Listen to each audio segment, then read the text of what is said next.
आज जिस स्टॉक के बारे में हम बात कर रहे हैं उसका नाम है अडानी टोटल गैस लिमिटेड।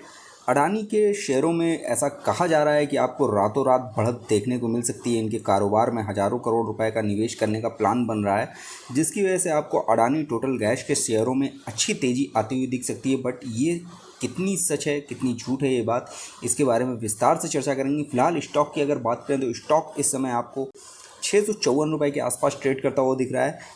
इसके बाउंड्री के हाई की बात करें तो 4000 रुपये का बना हुआ है, लो की बात करें तो 620 रुपये का बनाया। अगर स्टॉक में गिरावट की बात करें तो पिछले एक साल में इस स्टॉक ने 72% की गिरावट देखने को मिली है। एक हाई रिस्क स्टॉक है, लार्ज कैप कंपनी है और अडानी के शेयरों में जिस तरह से पिछले कुछ समय से न्यूज़ निकल के आ रही है, जिसका असर अडानी की लगभग सभी कंपनियों के ऊपर पड़ता हुआ दिख रहा है और बहुत ज़्यादा गिरावट भी देखने को मिल रही है। तो यह गिरावट क्या एक मौका है इस समय अडानी के शेयरों को ग्रैब करने का, पकड़ने का, ऐसे लो लेवल्स पे जहाँ से हाई रेंज जाने की संभावनाएं कहीं ज़्यादा दिखती हैं। वहीं अगर बात करें अडानी टोटल गैस की, तो अडानी टोटल गैस का जो बाउंड वीक का हाई 4000 रुपये का बना हुआ है, तो क्या ये स्टॉक आपको फ्यूचर में फिर से 4000 रुपये का जाता हुआ दिख सकता है? कैसा फंडामेंटल है इस स्टॉक का और कैसी खबरें निकल के आ रही हैं इस स्टॉक के लिए, सारी चर्चा करेंगे विस्तार से। वीडियो में आखिरी तक बने रहिए। सबसे पहले आपको बता दें कि अडानी टोटल गैस 2005 से वर्क कर रही है और इसका प्रेजेंट में मार्केट कैप 71,982 करोड़ का है। कंपनी पीएनजी, सीएनजी और गैस कनेक्शन से जुड़े हुए कारोबार में है। कंपनी की काफ़ी अच्छी प्रोग्रेस देखने को मिल रही है इस समय, क्योंकि एक बड़ी न्यूज़ इस स्टॉक के साथ रन कर रही है, जिसकी वजह से स्टॉक में थोड़ा बहुत आपको पॉजिटिव माहौल आता हुआ दिख रहा है। अगर बात करें कंपनी के कारोबार की, तो कंपनी की देश में 460 सीएनजी स्टेशन है। वहीं पाइप से जो कंपनी रसोई गैस प्रोवाइड करती है उसके 7 लाख ग्राहक हैं कंपनी के। अगर कंपनी के 2022 और 23 के आंकड़े देखें तो करीब 1150 करोड़ रुपए से ज़्यादा का निवेश किया है कंपनी ने पिछले फाइनेंशियल ईयर में, और इस निवेश को कंपनी आगे और ज़्यादा बढ़ाने वाली है। जो खबरें निकल के आ रही हैं इस स्टॉक के लिए, उसमें कहा जा रहा है कि अडानी टोटल गैस 18 से 20 हज़ार करोड़ रुपए का बड़ा निवेश कर सकता है सिटी गैस डिस्ट्रीब्यूशन सेक्टर में, जहां पे 8 से 10 साल का समय लग सकता है इस टोटल इन्वेस्टमेंट में। बट जिससे उम्मीदें कहीं ज़्यादा बढ़ गई हैं इस स्टॉक को लेके कि ये स्टॉक अगर लॉन्ग टर्म के माइंडसेट के साथ इस स्टॉक में इस लो लेवल पे निवेश किया जाए तो क्या ये स्टॉक एक फ्यूचर में अच्छा रिटर्न प्रोवाइड करता हुआ दिख सकता है? कैसा फंडामेंटल इसका देखने को मिल रहा है? क्या इस लेवल पे और इस फंडामेंटल के साथ इस स्टॉक में हमें निवेश करना चाहिए? फिलहाल अगर कंपनी के क्वार्टरली रिजल्ट देखेंगे तो कंपनी प्रॉफिट मेकिंग है। कंपनी का रेवेन्यू जो मार्च क्वार्टर का निकल के आया है वो 1197 करोड़ का है। नेट प्रॉफिट 104 करोड़ का है। अर्निंग पर शेयर 95 पैसे निकल के आई है। दिसंबर क्वार्टर को अगर मार्च क्वार्टर से कंपेयर करेंगे तो दिसंबर क्वार्टर ज़्यादा बेटर आपको देखने को मिलेगा। बट जिस तरह से कंपनी प्रॉफिट मेकिंग है ये एक अच्छी चीज़ है कि कंपनी लॉस में नहीं है, और जिस तरह से कंपनी का स्टॉक प्राइस अभी लो लेवल पे बाय करने का मौका मिल रहा है, तो अगर लॉन्ग टर्म का विजन रखते हैं, आप 3 से 5 साल के लिए निवेश करना चाहते हैं, तो इस लेवल पे आप इस स्टॉक को उठा सकते हैं। फिलहाल अगर इसके फंडामेंटल को आप देखेंगे तो फंडामेंटल में जो इसका पी रेशियो काफ़ी ज़्यादा हाई जाता हुआ आपको दिख रहा है इस समय। पी रेशियो की अगर बात करें तो इस समय पी रेशियो कंपनी का 131.78 है, जो काफ़ी ज़्यादा हाई रेंज पे जाता हुआ दिख रहा है, जिसको देखते हुए कहा जा सकता है स्टॉक में आपको थोड़ा बहुत करेक्शन अभी और आता हुआ दिख सकता है। पीवी रेशियो इसका 24.49 है। सेक्टर पी इसका 17.92 है। सेक्टर पीवी इसका 2.20 है। डिविडेंड डील की बात करें 0.04% निकाल के देता है, यानी डिविडेंड कुछ खास नहीं निकल के आता है। स्टॉक प्राइस के हिसाब से स्टॉक प्राइस काफ़ी ज़्यादा हाई रेंज पे, उस हिसाब से आपको डिविडेंड उतना ज़्यादा शानदार देखने को नहीं मिलता है। सेक्टर डिविडेंड डील की बात करें तो 2.239% देखने को मिल रहा है। ओवरऑल अगर फंडामेंटल आप इस स्टॉक का देख के निवेश करना चाहते हैं तो फंडामेंटल में पी रेशियो अभी काफ़ी ज़्यादा हाई है, जिसके हिसाब से इस स्टॉक में आपको करेक्शन अभी और आता हुआ दिख सकता है।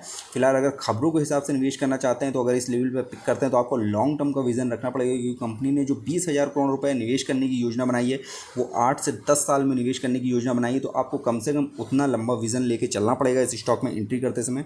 कंपनी के जो वित्तीय अधिकारी सीएफओ पराग पारिक ने हैं, उन्होंने कहा है कि कंपनी जो है वो दीर्घकालीन नज़रिए को लेके काम कर रही है, और जिस तरह से शहरी कारोबार को कंपनी बढ़ाने पे विचार कर रही है और जिस हिसाब से निवेश को बढ़ा रही है, उससे काफ़ी ज़्यादा संभावनाएं हैं इस स्टॉक में आपको तेज़ी आने की।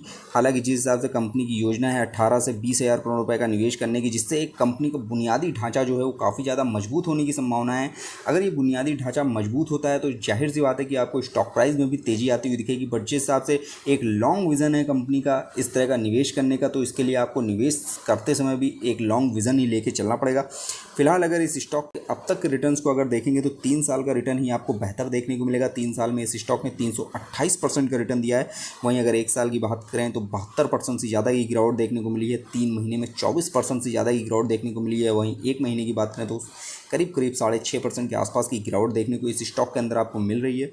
कंपनी के अगर क्वार्टरली रिजल्ट को आप देखेंगे तो ईयर ऑन ईयर बेस पे आपको थोड़ा सा बेहतर आंकड़े आते हुए दिख रहे हैं। वहीं अगर क्वार्टर ऑन क्वार्टर बेस पे कंपेयर करेंगे तो बहुत ज़्यादा अच्छे नतीजे क्वार्टर ऑन क्वार्टर बेस पे नहीं देखने को मिले हैं। क्वार्टर ऑन क्वार्टर बेस पे गिरावट देखने को मिली है। बट कंपनी का रिजल्ट जो फाइनेंशियल ट्रेंड है फाइनेंशियल ईयर 22-23 का अगर आप देखेंगे तो प्रॉफिट कंपनी का लास्ट ईयर से ज़्यादा होता हुआ दिख रहा है। जहाँ कंपनी का प्रॉफिट 2023 में 55 करोड़ का निकल के आया है। वहीं 2022 में 51 करोड़ का ये प्रॉफिट था और जो रेवेन्यू है कंपनी का वो 4043 करोड़ का देखने को मिला है। यानी कंपनी अपने कारोबार को जिस तरह से बढ़ा रही है उससे संभावनाएं फ्यूचर में अच्छी हैं कि फ्यूचर में लॉन्ग टर्म के माइंडसेट के साथ इस स्टॉक में अगर एंट्री की जाती है तो ये स्टॉक आपको अच्छा रिटर्न प्रोवाइड करता हुआ दिख सकता है। फिलहाल जिस हिसाब से अभी स्टॉक मूव कर रहा है तो करेक्शन आने की संभावनाएं कहीं ज़्यादा हैं कि स्टॉक का इस समय पी रेशियो आपको काफ़ी ज़्यादा हाई देखने को मिल रहा है। खबर की वजह से इस स्टॉक में थोड़ा बहुत ऊपर का दौर देखने को मिल सकता है आपको। बट वो शॉर्ट टर्म नज़रिया लेके अगर आप निवेश करेंगे तो जोखिम भरा नज़रिया हो सकता है इस समय निवेश करने पे। में इस स्टॉक के अंदर अगर होल्डिंग्स की बात करें तो प्रमोटर्स के पास 74% से ज़्यादा की होल्डिंग है। ये अच्छी चीज़ है कि प्रमोटर्स के पास 75% की होल्डिंग होनी चाहिए, जिसमें से लगभग पूरी होल्डिंग प्रमोटर्स के पास बनी हुई है। एफआईज का निवेश इसमें 16% से ज़्यादा का देखने को मिलता है। डीआईज के पास सिर्फ 6% से ज़्यादा की होल्डिंग है। वहीं रिटेल इन्वेस्टर्स के पास 2.74% की होल्डिंग है। म्यूचुअल फंड्स ने इसमें 0.12% की होल्डिंग ले रखी है। यानी ओवरऑल होल्डिंग पैटर्न आपको एफआईज, डीआईज और म्यूचुअल फंड्स का ठीक ठाक देखने को मिल रहा है। एफआईज की होल्डिंग अच्छी है इस स्टॉक के अंदर और जिस तरह से अभी प्रमोटर्स की होल्डिंग गिरवी नहीं है वो और ज़्यादा मजबूती इस स्टॉक को फिलहाल देती हुई दिख रही है। सो वेल फ्रेंड, जैसे अडानी कंपनी का रातों रात कारोबार बढ़ने की योजना बना रही है तो हज़ारों करोड़ों का निवेश होता हुआ भी आपको दिख रहा है। बट इस रकम के नज़रिए में तो आप काफ़ी लंबा फंसते हुए दिख सकते हैं। बट अगर कंपनी के परफॉर्मेंस पे विश्वास करके, कंपनी के ब्लूप्रिंट पे विश्वास करके कि कंपनी का लॉन्ग टर्म विजन काफ़ी अच्छा है, इस पे विश्वास करके अगर लॉन्ग टर्म के लिए निवेश करते हैं तो आपको अच्छे रिटर्न्स मिलते हुए दिख सकते हैं। फिलहाल वीडियो ये मैंने आपको सिर्फ नॉलेज पर्पस से बनाया है। किसी भी तरह का निवेश करने से पहले अपने फाइनेंशियल एडवाइजर की सलाह जरूर ले लीजिएगा। वीडियो अगर पसंद आया हो तो लाइक करना ना भूलें, चैनल को सब्सक्राइब कर लें जिससे ऐसी ही लेटेस्ट वीडियो आपको सबसे पहले मिला करे। वीडियो देखने के लिए बहुत बहुत धन्यवाद।